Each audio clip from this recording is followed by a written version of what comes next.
नमस्कार।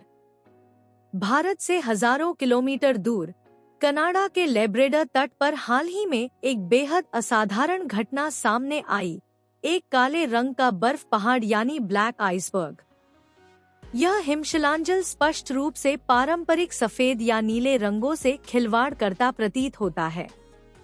इस खोज ने न केवल स्थानीय मछुआरों को चौंका दिया, बल्कि पूरी दुनिया के वैज्ञानिक समुदाय और सोशल मीडिया उपयोगकर्ताओं को भी अचंभित किया।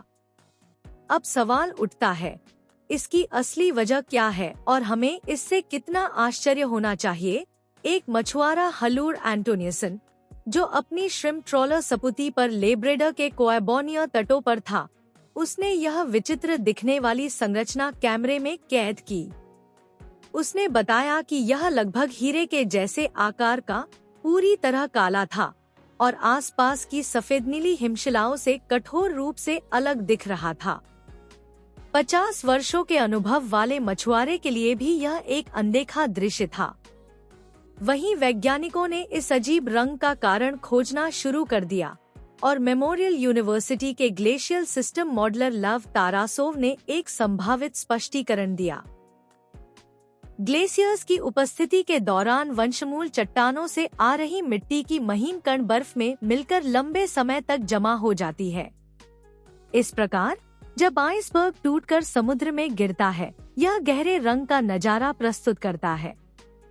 कुछ रिपोर्ट्स की माने तो ये भी माना जा रहा है, इस काले आइसबर्ग में जमा बर्फ की आयु 1000 साल से अधिक, और कुछ हटकलें इस आयु को 1 लाख साल तक भी बताती हैं। Lap ash, volcanic dust, glacier bedrock debris और यहाँ तक ही इसके अंतर्गत किसी एस्टेरॉयड इम्पैक्ट के कण भी मिश्रित हो सकते हैं। इस प्रकार यह आइसबर्ग वैज्ञानिकों के लिए एक प्राचीन भूवैज्ञानिक रिकॉर्ड की तरह काम कर सकता है। जैसे जैसे आइसबर्ग अपनी सफेद बाहरी परत से पिघलता है, इसकी भीतरी मिट्टीयुक्त कोर उजागर होती है। यह कोर गहरा और काला दिखाई देता है। आइसबर्ग दक्षिण की ओर ड्रिफ्ट करता है, जैसे कि बैफिन बे, लेब्रेडर, उसकी सफेद परत पिघलती जाती है और अंत में सिर्फ यह गाढ़ा सेडिमेंट रिच भाग बचता है, जो हमें इस तरह एक रे ब्लैक आइसबर्ग बनाकर दिखता है। अब कुछ दूसरे तथ्य के ऊपर नजर डालते हैं। बिना प्रत्यक्ष सैंपलिंग के वैज्ञानिकों को अभी भी कई संभावित स्पष्टीकरणों को जांचना है। वोल्केनिक ऐश जो हजारों वर्ष पहले ग्लेशियर्स में जमा हो गई थी, फॉरेस्ट फायर सोट, एस्टेरॉयड इम्पैक्ट डस्ट, जैसे ग्रीनलैंड के हियावथा क्रेटर से आ सकता है। इन सभी कारणों के संयोग ने आइसबर्ग को इतनी गहरे काले रंग में रंग दिया होगा। यह ब्लैक आइसबर्ग कुछ 100 साल तक के भूवैज्ञानिक इतिहास को हमारी आंखों के सामने लाता है, जो ग्रीनलैंड की हजारों साल पुरानी बर्फ की परतों में बंद हुआ था। इसकी खोज से साइंटिस्ट्स को ग्लेशियर्स के परिवहन और सेंचुरीज ओल्ड डेब्री डिपोजिशन के डायनामिक्स समझने में मदद मिलेगी। यह उदाहरण यह भी प्रमाणित करता है कि प्राकृतिक प्रक्रियाएं कितनी खोजी और भरोसेमंद हो सकती हैं। अब आइए जानते हैं कि आखिर ये सब रेयर क्यों माना जा रहा है। ब्लैक आइसबर्ग्स आम तौर पर नजदीकी ग्लेशियर्स के भीतर ही बने रहते हैं और जैसे छोटे सफेद पैकेज में छिपे रहते हैं, जब तक वे कोई तरीका न निकाले बाहर आने का। सफेद आउटर कोटिंग मेल्ट होने पर ही यह काला रंग दिखता है।